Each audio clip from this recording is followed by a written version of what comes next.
Et bonjour à tous, on se retrouve aujourd'hui pour le résultat de SmackDown du 30 septembre 2022.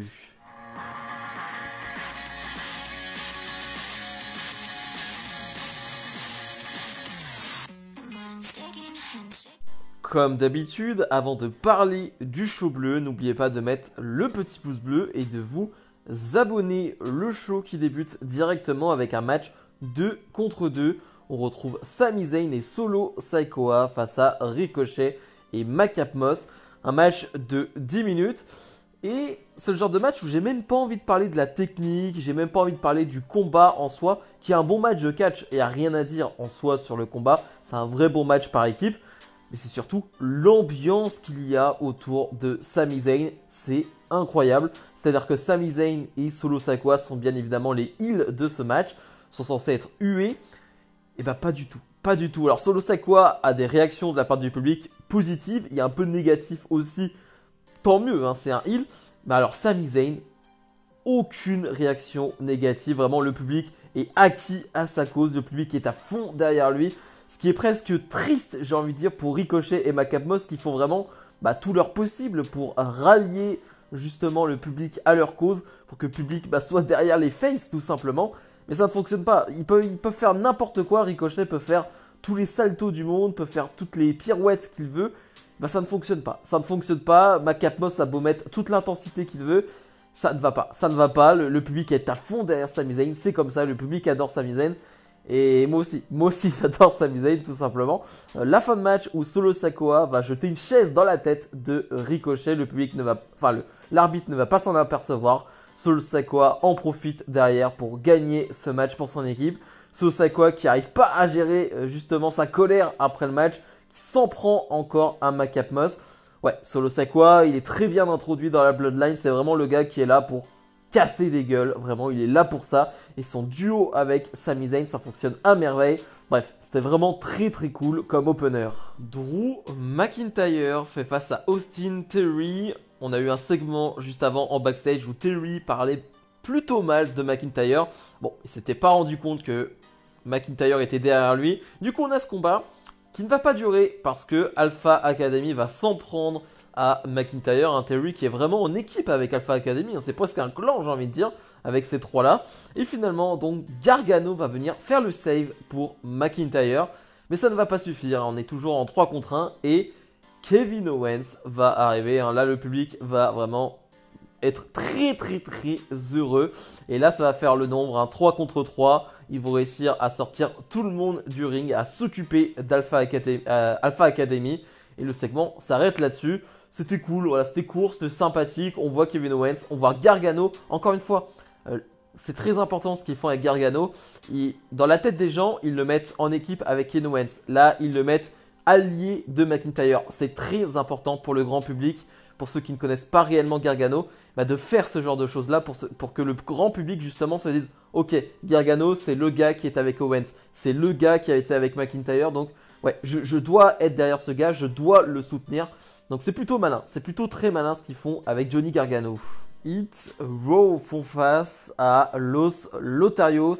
Pas grand chose à dire sur ce match, ça va durer 3-4 minutes, même pas. Ce qu'on peut retenir, c'est Top Dollar qui refait ce spot où finalement il arrive à porter les deux superstars adverses, une sur son dos et une à la porter avec ses bras. C'est toujours impressionnant, c'est toujours cool comme prise. Voilà, c'est à peu près tout ce qu'il y a à retenir. Je suis toujours un peu déçu de l'utilisation de Los Lotarios, j'aimerais en voir un peu plus. J'adore Garza, j'ai adoré ses débuts à NXT, son début dans le roster principal. Donc ouais, j'adore Garza et c'est vrai que voilà, le voir comme ça, perdre en 3 minutes, de temps à autre, à SmackDown ou à Raw, ouais, ça me désole un peu. J'aimerais bien avoir un tout petit peu plus de lui. En tout cas, Ichiro gagne ce match. Voilà, se met un peu plus en avant dans cette division par équipe. Ronda Rousey fait face à Natalya. Alors là, pour le coup, c'est pas du tout une affiche fraîche. C'est un match qu'on a vu et revu. Mais j'ai aimé les quelques minutes de combat qu'on a eu. Je crois que ça dure 4 minutes. Mais j'ai apprécié ces 4 minutes parce que c'était plutôt frais, c'était plutôt nouveau, cette façon de faire.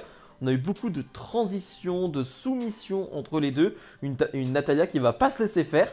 Et c'était plutôt cool. Ouais, franchement, j'aurais bien aimé en voir 4-5 minutes de plus d'un match de cette façon-là. Et j'ai vraiment aimé. J'ai vraiment beaucoup apprécié. Finalement, Ronda Rousey va faire abandonner Natalya. Et la championne de SmackDown, Liv Morgan, va arriver, va se confronter à Ronda Rousey avec une batte de baseball. Et là, c'est parti pour la bagarre. Voilà, les deux vont s'en mettre plein la tête pendant quelques minutes. Ronda Rousey pense avoir pris le dessus en laissant Liv Morgan, voilà, au sol. Et non, Liv Morgan, elle n'en a pas fini. La sécurité est là, mais pas grave. On saute sur la sécurité, on saute sur Ronda Rousey et on se bat. Voilà, c'est ça qu'on veut. C'est ce qu'on veut dans une grosse guerre entre deux personnes. Et c'est important. C'est important pour Liv Morgan. C'était important pour Liv Morgan d'avoir un gros moment la semaine dernière comme elle l'a eu en passant à travers cette table.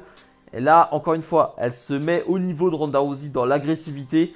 Et c'est top. C'est ce qu'on veut. Elle a beau être une babyface. Il faut qu'elle soit dans l'agressivité, il faut qu'elle soit intense, il faut qu'elle n'ait pas peur de Ronda Rousey et qu'elle le montre. Et pour l'instant, je trouve que c'est plutôt réussi dans cette histoire. Et ça me donne très envie de voir la suite, ça me donne très envie de voir leur match la semaine prochaine.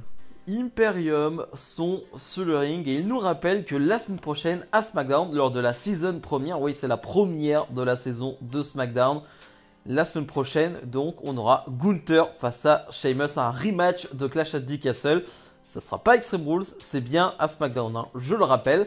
Finalement, Sheamus va arriver. Sheamus, il est tout seul. Il va nous dire que Butch et Ridge Holland ne sont pas là, ils sont en Floride. On peut imaginer que c'est à cause de la tempête qu'il y a aux États-Unis. Hein. Il y a eu certains déplacements qui n'ont pas pu se faire. Donc on espère que tout le monde est en sécurité, c'est le plus important. Et Sheamus, il perd pas de temps, il s'en fiche, il veut s'occuper de Imperium. Donc il va s'occuper de Joe Vinci et de Ludwig Kaiser avec un sceptre celte. Et finalement, on se retrouve avec un face-à-face entre lui et Gunther. Les deux vont s'en mettre plein la tête, bien évidemment, comme on aime, comme on a aimé à Clash at the Castle. Finalement, bien évidemment, tout Imperium va s'en prendre à Sheamus. Et Gunther, il veut lui faire une leçon, il veut lui faire passer la leçon. Des gros chops sur le torse de Sheamus. Ça fait plaisir à voir et en même temps, ça fait mal. Imperium va s'en aller, Sheamus va reprendre le micro alors qu'il est au sol et va dire à Gunther, c'est tout ce que t'as. C'est tout ce que t'as dans le ventre, Gunther. Ça va pas plaire à Gunther. Gunther qui va revenir et Gunther qui va mettre un gros coup avec le sceptre justement qu'avait Sheamus. Bon, ça me hype encore une fois pour le match de la semaine prochaine. J'étais déjà hype pour ce rematch. Mais encore une fois, tous les segments entre Imperium, Brawling Brutes, Sheamus, Gunther, tout est parfait, tout est bien, tout est dans le bon ton. Voilà, c'est-à-dire qu'on veut quelque chose de brutal, on veut quelque chose d'intense entre ces deux-là. Et on l'a à chaque fois. Donc c'est réussi tout le temps. Shotzi fait face à Bayley. Shotzi qui fait son entrée avec son tank. Voilà, ça faisait des mois et des mois qu'on l'avait plus vue avec son tank. Depuis qu'elle était heal tout simplement. Et là c'est bon, elle fait son retour avec son tank pendant l'entrée. Toujours aussi stylé, rien à dire son entrée. Vraiment très cool. Et le match va durer 4-5 minutes, là aussi c'est pas très long, mais c'est plutôt bon et surtout j'aime la performance de Shotzi. C'est la Shotzi qu'on veut voir. Voilà, Shotzi nous a laissé sur des dernières performances pas terribles. Voilà, il y a un petit goût amer avec Shotzi parce que on sait qu'il y a du potentiel, on sait qu'elle est capable de faire de bonnes choses, mais elle n'a pas toujours montré de quoi elle était vraiment capable. Hein. Je pense forcément à ce Money in the Bank où voilà, elle n'a pas été au niveau. Mais c'est comme ça, c'est dans sa carrière. Voilà, elle a eu un mauvais match à Money in the Bank dans sa spécialité, mais c'est pas grave, c'est derrière elle. Et là, je trouve vraiment qu'elle est au niveau face à Bayley. Il y a vraiment un truc intéressant. Forcément, Bayley va l'emporter clean hein, parce que Io Sky et Dakota Kai ne sont pas là. Donc j'ai envie de dire, enfin une victoire clean pour Bayley, ça fait plaisir. Après le match, Bayley, elle en a marre. Et elle sait quoi? Elle sort une échelle. Bien évidemment, elle affronte Bianca Belair dans un match de l'échelle à Extreme Rules. Donc ça fait sens. Elle veut s'en prendre donc à Shotzi avec cette échelle. Mais Bianca Belair, la championne d'Euro, est à SmackDown. Il va s'occuper de Bayley. Alors Bayley va essayer de s'en prendre à Bianca Belair par derrière, mais ça ne va pas suffire. Bref. C'est plutôt cool, je m'attendais pas du tout à l'arrivée de Bianca Belair du côté de SmackDown. Hein. Je voyais pas du tout Belair là dans le show bleu, mais plutôt cool. Le match était bon, le segment d'après-match était cool aussi. Bref, tout est parfait. Et le main event, on retrouve Johnny Gargano, Kevin Owens et McIntyre face à Alpha Academy et Austin Theory. C'est un match qui va pas durer très longtemps pour un main event, ça doit être 8-9 minutes, quelque chose comme ça. Mais je comprends le pourquoi du comment, on en parlera après. Mais déjà l'affiche, elle est fraîche là aussi dans le sens où tu as une équipe de 3 de top babyface. Alors Gargano n'est pas encore un top babyface, mais en tout cas il en est en devenir et le mettre, comme je l'ai dit plus tôt dans la vidéo, le mettre avec Owens, le mettre avec McIntyre, bah ça va aider, vraiment, ça va l'aider totalement. Donc je trouve que c'est une super idée. Mais voilà, on voit que Triple H, bah, il tente des choses en main event. On a vu un Riddle Damien Priest, on a vu beaucoup de main event qu'on ne voyait pas auparavant où c'était toujours un peu les mêmes superstars en main event. Là, ça change, ça tourne et je trouve ça très important aussi de changer, de voir aussi bah, qui peut être en main event, d'avoir d'autres choses en main event. C'est ça, je trouve ça plutôt bien, voire même très très cool. Pour parler du match, c'est un bon match de catch. J'ai pas grand chose à dire, il n'y a rien de spectaculaire, mais tout est plutôt bien fait. Gargano est peut-être un peu plus sortrait, mais c'est normal, c'est celui qui est le moins apprécié par le public entre guillemets, mais ça reste très correct. Je disais que le match allait pas durer très longtemps, et oui c'est plutôt normal parce que bah, McIntyre c'est McIntyre et Owen c'est Owen dans le sens où bah, les deux enchaînent des victoires. La plupart du temps voilà, ils gagnent quasiment tous leurs matchs, et donc forcément face à Alpha Academy et Austin Theory qui gagnent pas un match, c'est plutôt pas mal de pas avoir un match de 20 minutes où ils en chient pour dire les termes. Voilà, non, ça dure 8-9 minutes. Il y a un petit moment où on pense que Alpha Academy peut gagner, mais pas du tout. Non, McIntyre et Owens sont en contrôle. Et le point négatif, eh ben, c'est la caméra, parce qu'on voit rien de la fin de match. Owens qui porte un stunner sur la table des commentateurs, on le voit à peine. Et McIntyre qui porte son Claymore sur Terry, on le voit à peine. Et ça, c'est quand même bien dommage, quand même. Tu vois pas la fin des choses, vraiment, enfin, tu vois rien. Vraiment, la fin du match, tu ne vois rien. McIntyre donc donne la victoire à son équipe, hein, malgré qu'on n'ait rien vu. Et après le match, bien évidemment, hein, il est dans un scrap match la semaine prochaine face à Karrion Kross. Et ben, il va sortir justement cette sorte de grosse ceinture géante. Enfin, je sais pas comment on peut appeler ça, mais et du coup, il va frapper Terry avec et ça va finir le show. Bref, c'était un bon match. Mais en termes de caméra, etc., c'était pas plaisant. Parce que vraiment, ne pas voir la fin de match, ne pas voir la fin des choses, c'est quand même dommage. Bilan de ce SmackDown. C'était un bon show. Voilà, il n'y a rien de spectaculaire. Il n'y a rien qui va me rester en tête pendant des semaines. Ça, c'est sûr. Mais tout est plutôt bien exécuté. J'ai bien aimé une nouvelle fois le segment entre Sheamus, Gunther. On continue certaines histoires. McIntyre, Gargano, Owens. C'est vraiment cool de les voir ensemble. Sikoa, Sami Zayn, c'est très sympa aussi. Belair, Bayley, Liv Morgan, Ronda Rousey, un bon segment. Voilà, il y a que des bons segments. Il n'y a rien qui est exceptionnel, je trouve. Mais il y a que des bons segments. Donc ça donne un vrai bon show. J'en ai pas parlé, mais en backstage, on a eu finalement enfin Max Dupri qui s'est retourné contre Maximum Male Model et qui a sorti son petit yeah. Donc clairement, il va faire son retour en LA Knight et ça me fait extrêmement plaisir.